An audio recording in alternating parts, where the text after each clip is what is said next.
Welcome to Board Game Binge, the place where we bring you bite-sized, bingeable board game content across the industry. I'm your host, James Staley, and in this episode, we're chatting with Kevin Vogt from Dream Bridge Games. Kevin, along with his wife and his friend, recently launched Balloon Olympics on Kickstarter. Kevin, welcome to the Pinch. How you doing, my friend? Thank you. I'm doing great. Thanks for having me. So let me get a couple things right, because I'm notorious for butchering people's names. Last name, how do we pronounce your last name? Vote. Voot. So is Voot Vote. not Vought? I thought this is like The Boys. I'm not sure if you watched The Boys on just TV. just like an election, casting a vote. Casting a vote. Okay, so Kevin Vogt. Wow, what a cool thing. We're going to get into this game in a second. We're saying just before we're on air, you and I are meeting for the first time, obviously, but man, this looks so cool. It looks so cool. And we're going to Thank get you. into it. We're going to talk about the innovation.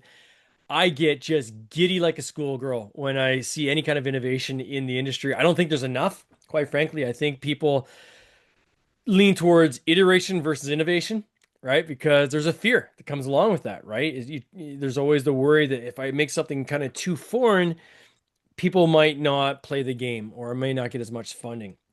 Right. So when I see people take bold moves like this, I'm all in. So for starters, though, talk to me a little bit about your story. I know you've got a military background. I know your wife's got a military background. And does your sister-in-law or your friend, the third party, do they have a military background too?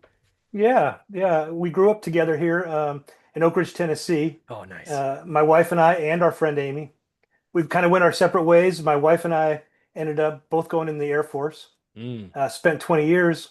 Amy and her husband also went in the Air Force. We were never stationed together, but we ended up back home together. So once our kids got grown, we had a little more time. We were playing games, going to Gen Con, so this kind of just naturally evolved. Were you like a gamer like before, like during your service? Were you using that to fill in the time at all, or was board games something that you got into kind of later in life? I was a gamer as a kid, lots of Mm. board games, Dungeons and Dragons, that kind of thing. First And generation, I'm sure. yeah, yeah, and then uh, 5e Dungeons and Dragons came out right when my Yep. kids were getting into games, so we got Yep. into that. Got into Clue, and then moved on to other board games. Ended up going to Gen Con as a family, so it's been something we did as a family as Now the well. kids get involved as well. Yes, they did. In fact, my youngest hasn't gone to college yet. She just graduated high school, but she was here for the development and actually did some of the CAD design for our game. No kidding. Yeah. Wow. Now, when you were before you kind of started going to Gen Con, what was your gateway game? A lot of people have like a game that kind of gets them into the modern hobby, right? So obviously D&D is a big part of that.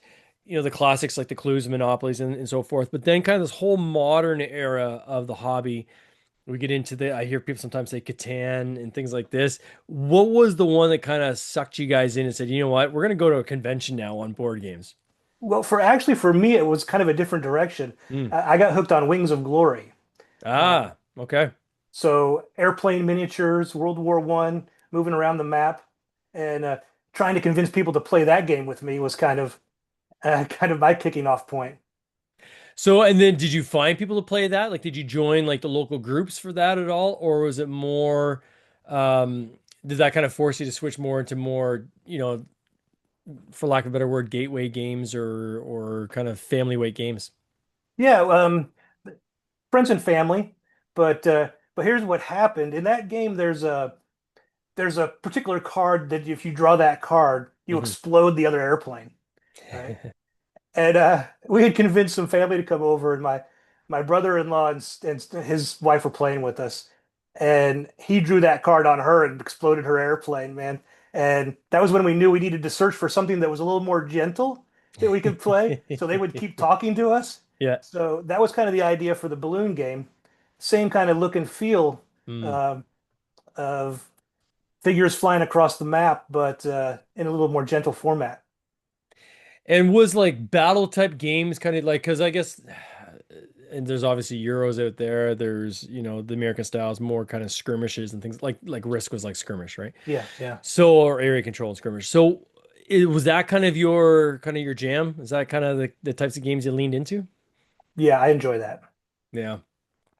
Do you like I know in Tennessee, I think was it Kevin Levy, I think has got a couple like prototype nights in that area. Have you joined some of the prototype like meetups and things like this in your area? We've just got kind of plugged into that community here. Mhm.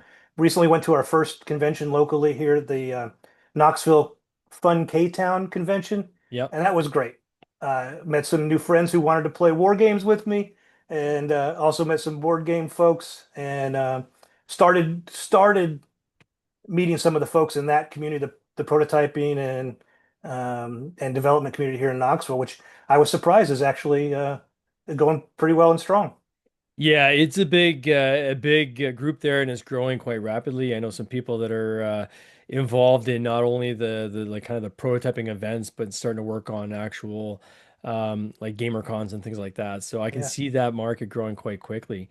Um, how did you make the decision to get into like publishing, right? Or even to make a board game? Like that's a bit of a leap, right? To go from like playing to saying, you know what? I think I'm gonna make a game. Like, what was the switch for you? And was there other games before this one, or was this kind of the first one you actually designed? Well, tinkering with games was kind of always something we got into. First, editing rules, and then Mm. adding components, adding new rules, then eventually building games. But I guess what the turning point for my wife and I, after a couple times at Gen Con going to the first exposure playtest hall, Yep. that was our favorite thing to do. Going there and playing unpublished games with Hmm. other publishers, and our first exposure to the community. Um, we couldn't do this without the kind of um, ecosystem that's out there supporting publishers with all the services you need. We all come into this from somewhere, Yep. bring a set of skills, but we don't have all the skills we need. Yeah. So that's when we started thinking it would be possible to do that. What are some of the skills you brought in? I can think of some that I would think of having a military background, like organization, Yeah. discipline, things like this. What were some of the other things that you brought in? Yeah, I was going to say project management Project management is another one. was something that I brought in. Also, just technical skills, anything with the computer, so I can Hmm. work my way through those things. Um, but that's probably about it. A lot of it has been learning as we go. Yeah. Um, The good news is though, is there's so many tools out there, right? Like for someone that wants to get into this, it's not like you have to come in kind of fresh, right? There's so many resources that you can tap into to Absolutely. kind of get you started, right? Like I noticed when I was Yeah. looking at your page, like even Launch Boom is a great one. We've had Yes. Mark, the founder, on the podcast, and I'm a huge fan of their whole model. And it's just a great community. I know even them, if you like, for instance, if someone gets their book, right? I always say, get the Launch Boom book, get it in digital format because all the links are actually hyperlinked right in his book, all the Mhm. templates and everything. But part of that gets you into the community where you can start asking questions of other people and start kind of sharing ideas. Board Game Design Lab's another great one, right? Where people can start asking Yeah. questions and kind of trying to get their feet wet. And I've really seen this industry evolve. I know when I first started, this goes back to like 2018, there were still some of these kind of, I hate this, almost like trolls in the industry, like people that were Mm. very negative and, you know, like to cut people down, right? And, that can be dissuading if Yeah. you're We kind of, haven't experienced any of that. I know, Yeah. and The but this community's can be been very dissuading, right? welcoming for us. Where we're at right now as an industry, I'd say it's gone full circle to where, not full circle, I think it's gone polar opposite of there, where it is a very, very open and kind of rising tides raise all boats mentality, right? Yeah. Across all publishers. I'm constantly talking to publishers. Publishers are constantly talking to me. We're sharing ideas back and forth, and we're all just trying to figure this out, right? Like no one's Yeah. got the answer, Yeah. right?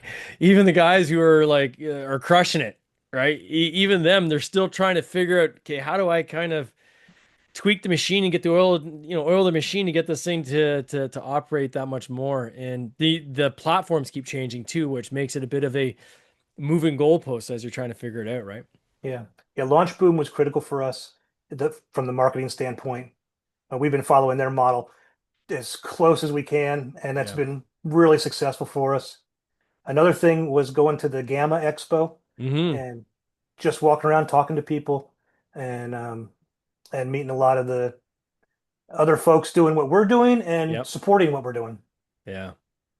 Yeah, it's very, very opening. So this idea of doing like balloons, so balloons Olympic, um, where'd this idea come from? Like, were you on an air balloon ride, or like it's so kind of like late 1800s, kind of retro, kind of, or even maybe 1600. Like it's very retro, but it's cool. Like, where did you come up with the idea?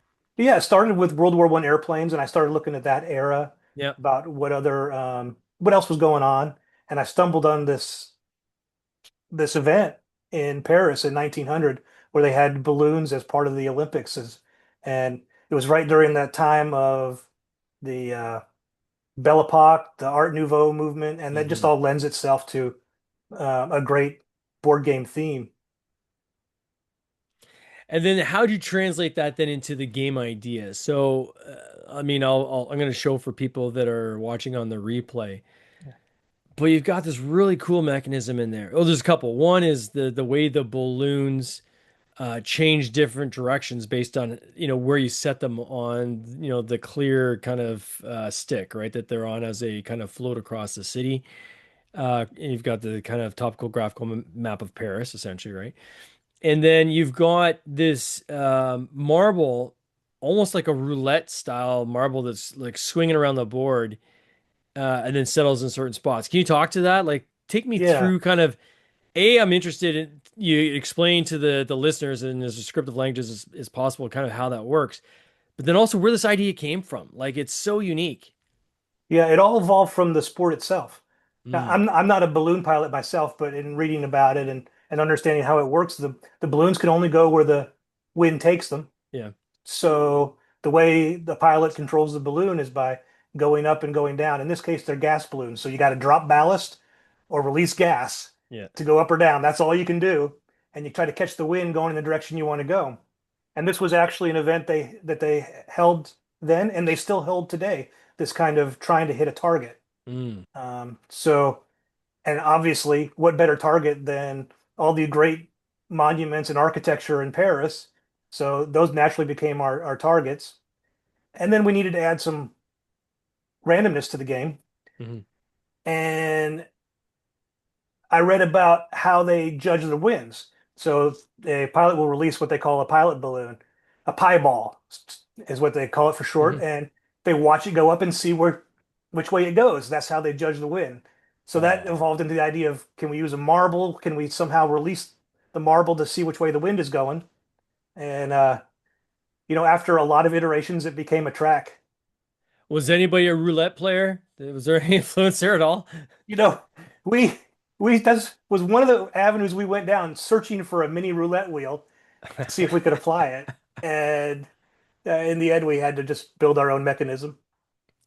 It is cool. Like, it's so like, how much trial and error was there at that? Like, to finally land at where you have, well, like, did you land there on the first go? Or like No, even like to where how it settles and so it doesn't go on forever and things like this. Like, walk me I through this process. I have boxes of failed attempts, Yeah. hundreds of times probably. Probably we've been through 50 or six full prototypes, just home built prototypes, Hmm. and getting that first prototype back from the factory, that was a great feeling, that getting to Oh set it yeah. up and have it actually work. But yeah, keeping the getting the marble to land where we need it to land was was maybe the biggest challenge. So what we've done is we put a hill in each of the track sections, so it Yep. naturally falls in one of the places you need to identify a wind. And then in terms of like the balloons, how much trial and error was there on that to kind of emulate the whole? I mean, to see a game where there's literally balloons, like large balloons floating over the board, um, is it's to me it feels like it's something that's just not where you'd go first, right? Like, is there a trial and error there, or what got you to Yeah. that point? That wasn't as hard as the track, but we Mm, did go through a variety of materials um, until we landed on this idea of a plastic. And this comes from the idea from this comes from a toggle that you might have like on a jacket or a backpack where you okay. press the button and tighten up your hood or something. Okay. So Yeah, yeah. same mechanism. There's a button that releases a spring that gives you tension, lets you move it up and down or hold it where you want it. Oh, wow. Yeah. And how, like, to design something like that, like, did you have an engineer at all involved, or like, how'd you No, figure that out? I drew it on a napkin and my daughter catted it for us. And we sent it off to Game Land and they said, well, we can't do this. We can tweak it a little bit. And we worked together and we got it going. They finally figured it out.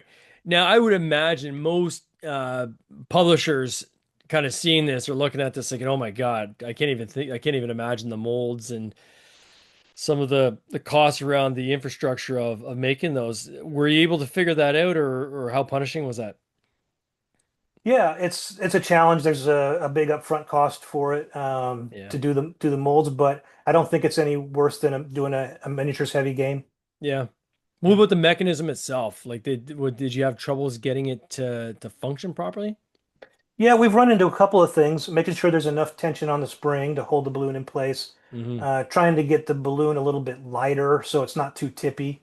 Um, so we've made some adjustments along those lines, but the design's been pretty stable now Yeah. for probably 18 months. So I did notice you had like a metal kind of base that you could do as an upgrade, which I thought was pretty cool. I'm sure there'll be a lot of people springing for that.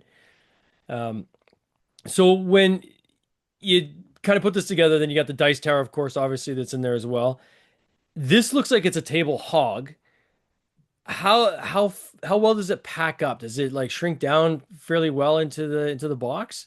once you've assembled the track, it stays together in sections, and those go in the box. Okay, and everything fits in the box as is, yeah. Everything fits in the box. The Dice Tower was our idea for a Kickstarter exclusive. Yeah. The Dice Tower is not going to fit in the box assembled, so um, that's one concession we had to make. But we do have a flat clock in the board, so if you Mm, want to travel with it, you can play the game. Um, we're working on a component tray, making the component tray um, nicely display all the items. So that's still a challenge we have, but it all fits in the box. yeah. It's one of those things like when I would do a campaign and I would create like an add-on for like to make exclusive like an exclusive piece for like the backers. I'm always kind of scratching my head afterwards saying, "Gosh, I should have made this part of the game. It's so cool."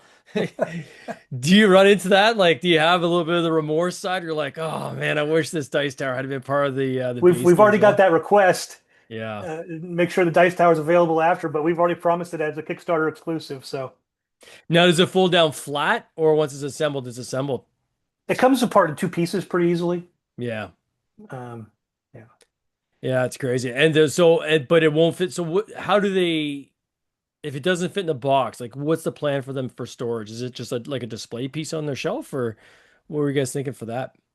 I would love it if people wanted to display it on their shelf. That would Hmm. be great news for me, but you can unassemble it and put it back down onto a flat pack. Yeah. I mean, you guys are, I'm gonna put this in Canadian dollars is the only way I can see it, but you're at $123,604. As this episode airs, I think we have like 24 to 48 hours left. Then there's gonna be late pledges, hopefully. Are you guys gonna Yeah. have late pledges open? Yes. Awesome. Yes. So clearly, I think like how is this performing versus your expectations? Like 858 backers is nothing to kind of sniff at. Is this where you thought it was going to be? Are you guys exceeding No, no, expectations far or? exceeded our Yeah, expectations. Yeah, we were we're well above anything we hoped for. So it's been quite a wild ride. yeah, Yeah, in particular, we've had great response from backers in Europe and the UK. So we're scrambling now to add another fulfillment hub so we can get their shipping down to a reasonable level. So that was another challenge. We weren't really expecting to have a global audience, but it's been fun. that's amazing. For those who don't know how to play this game or haven't seen the video, can you give us an overview of kind of like here's basically how players will play this game, and because I know there's cards and things involved, there's player boards, things like that. Can you give us like an overview? Sure, each player is an aeronaut piloting your balloon. You're trying to finish the race by flying over three targets and then flying back over the Paris wall and land safely in the gardens. And your score is a combination of how close you can get to the target and how soon you can get back over and land safely. The wins are the same for everybody. So the strategy is in how well you can plan your moves and use the wins better than all the other players. Hmm. You've got prevailing winds that stay constant through the game, and then each turn we roll the marble and we get a new gust. So you've got to contend with a little bit with the gust as well. How many rounds does it go? We've got it going for um, well, we start at we start at 8 o'clock, and what happens at 2 is it starts getting harder to control your balloon. So you no longer have the ability to go up. You can only go Mm. down. So eventually you'll end up crash landing in Paris if you don't plan right. And then by 5 o'clock, uh, everybody has either landed or crashed. And then to rise again, I imagine the next day for the next play. Absolutely, yeah. And this plays up to six players, which I think is awesome. What was your thoughts like going into this in terms of like was like were you thinking this is just gonna be a Kickstarter thing? Did you give any thoughts to putting it at retail with local game stores, national distribution? Like was that part of kind of the plan for you guys? It was not part of our initial plan. We like the creating games part of it. We kind of want to Yeah. stay in that lane. Now, if the opportunity comes to go down that, we'll have to take a hard look at it. I mean, it'd be great to be able to put games in a retail distribution, but it's not part of our, wasn't part of the plan starting out. Yeah. And then the three of you, like I'm sure the other two are very excited about how this is going. Is there plans to now showcase at the upcoming cons? Like you got some coming up this summer. Do you guys have But plans to come and show it or? yeah, absolutely. And but also we're planning on bringing we've got a second game that we already did at Gen Con last year that we're going to host some playthroughs at Gen Con this year. And we've got a third game we're bringing to the playtest hall as well. Oh So wow. we're trying to make sure we've got something in the pipeline. So after this one gets fulfilled, we're going to be right back at it again.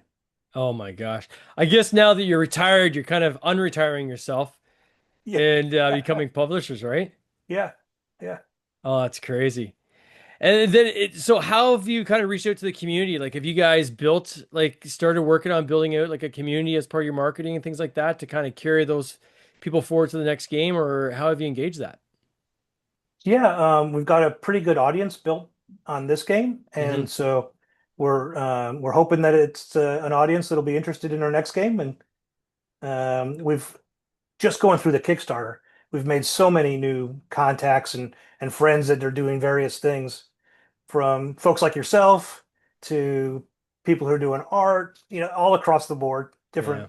different elements of the industry. So this has been, I'd say, for someone that's their first kind of game to publish, you guys have done incredibly well. So congratulations on that.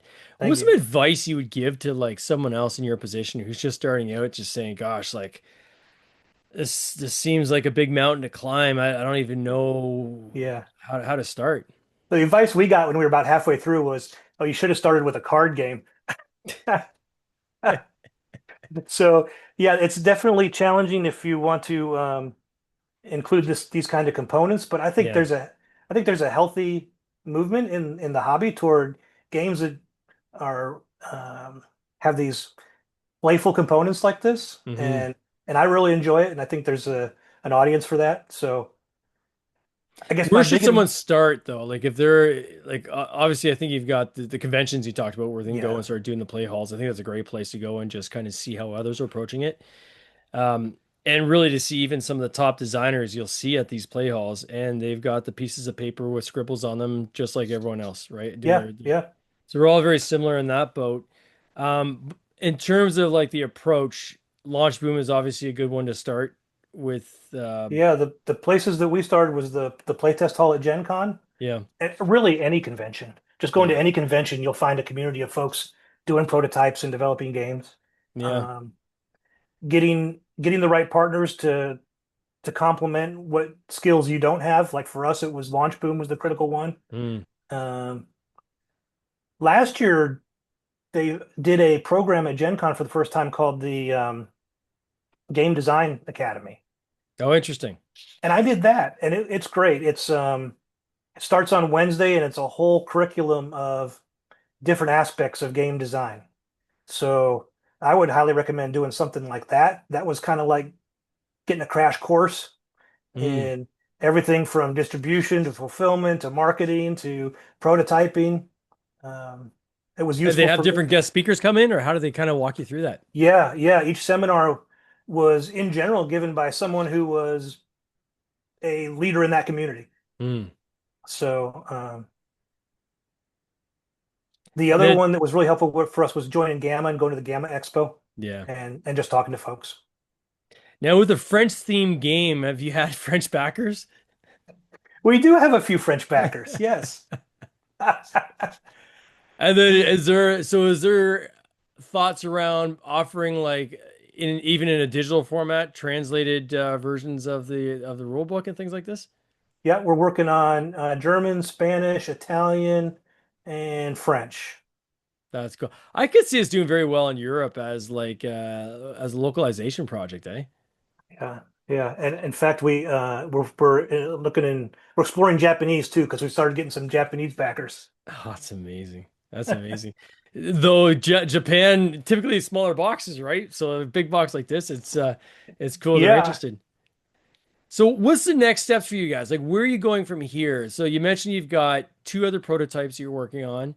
You're going to play test in the upcoming summer, which I think is great. Have you mapped out kind of like a launch schedule or kind of where you're going from here or kind of where are kind of the next steps?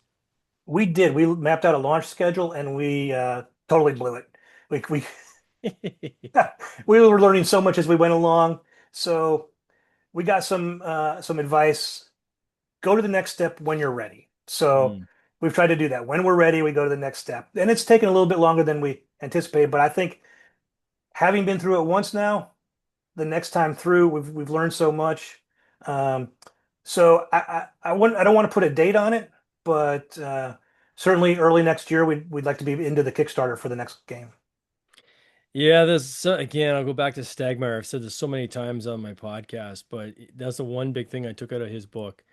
Don't launch based on a date, launch based on readiness, right? Yeah, If you launch before you're ready, you're gonna feel a lot of hurt, right? yeah, If you launch when you're ready, then you've got kind of the wind behind you. And definitely there's been giants ahead of us that are helping us kind of showing us the way, right? And if we can learn from absolutely. them, it's always better to learn mistakes from other people than have to repeat them yourselves. And Yeah, I'm just so excited for you guys. 123,604. Put that in Canadian dollars again. I'm going to put a link in the show notes. I want people to check this out. Again, you got like 48 hours. So please check this out if you're interested. There's going to be a mad dash here in this final kind of stretch. But if you miss it, that's okay. These guys are gonna have a late pledge, but definitely check out the game. I haven't seen this kind of innovation in quite some time in a new board game, and I am so happy that you guys are now part of this industry and in adding to the overall mechanisms now that we're seeing across different games. So all the best, Kevin, to you, your wife, and your friend. yeah. Thank you so much for the kind words and for having me on. No worries, buddy. You take care. Eh? All right, take care. This has been an episode of the Board Game Binge podcast, hosted by James Staley, produced by James Staley and Mike Bruner, with original music by Nick Smith. If you would like to watch these interviews live, simply subscribe to our YouTube channel, Board Game Binge, and you'll get access to live interviews, giveaways, and interesting board game content from across the industry. I can't wait for you to join us. See you next time.